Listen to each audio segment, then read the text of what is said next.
బిర్యానీ అంటే మనకైతే హైదరాబాద్ వాళ్ళకు స్పెషల్‌గా ఒక ఎమోషన్ లాంటిది.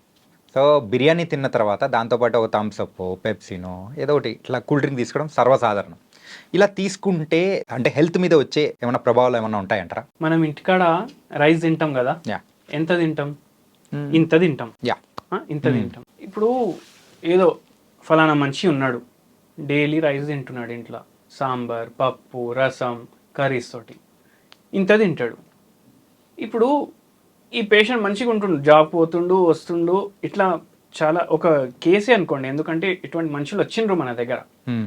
అయితే ఈయన ఏం చేయడం స్టార్ట్ చేసిండు, వీకెండ్కి ఒకసారి టీమ్ మెంబర్స్ తోటి team lunch, team dinner start చేసి. అయితే ఏమైందంటే జాబ్ జాయిన్ అయిండు, దాని తర్వాత మెల్లమెల్లగా వెయిట్ గెయిన్ చేయడం స్టార్ట్ చేసిండు. హ్మ్.